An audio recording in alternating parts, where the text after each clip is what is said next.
Welcome to Words and Nerds Top 5 in 5.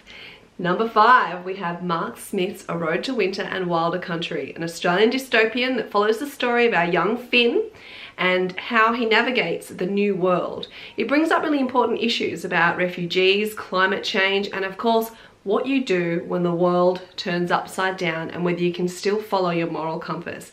I highly recommend these books. They've just taken out some awards and a third one is on the way. Number 4, we have Kate Forsyth's Bitter Greens, an incredible appropriation of Rapunzel. I read this alongside Rapunzel, A Maiden in the Tower, which is a telling of how this novel came to be and the appropriations that came before it and how Kate Forsyth was so intrigued by fairy tales straight from childhood.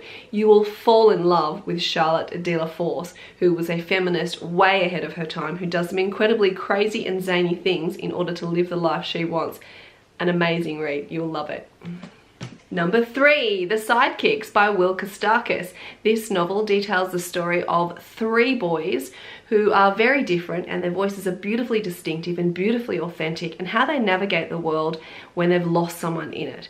It shows real character development and it retells the story of the 3 boys and how they find out about this grief and how they navigate the world around it. It's a book about friendship. It's a book about male friendship, which is particularly important in our society. It's a book about how you go on even though you've lost someone important, and it brings up some important issues about being gay in our society and how they deem people who are homosexual. And it is one of the most beautiful books and one of the most beautiful endings I have ever read, so I highly recommend Will Kostakis' The Sidekicks.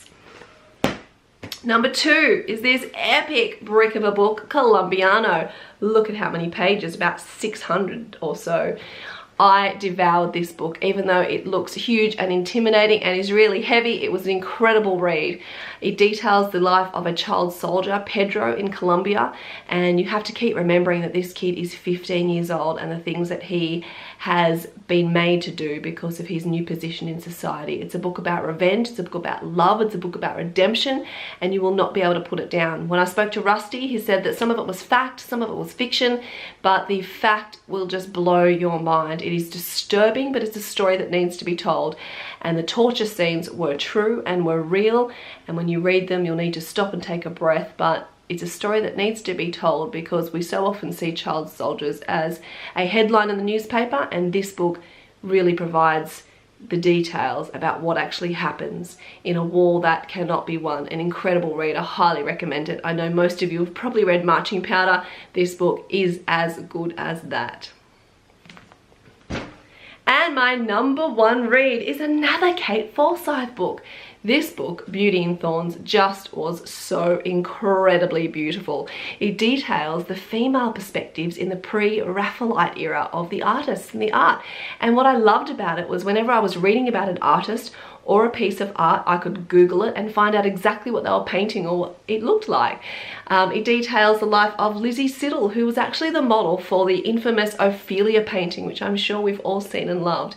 These 3 women, they're ahead of their time. They are forgotten women of history, but here they have and they're given a voice, and it is beautiful how they navigate the world. And even though these people are trying to change the world, they still have to conform because they're women. But it is a beautiful story, and I particularly love the perspective of Lizzie Siddle and her tragic life and the forgotten women of history. It's a beautiful read. Kate Forsyth, Beauty and Thorns.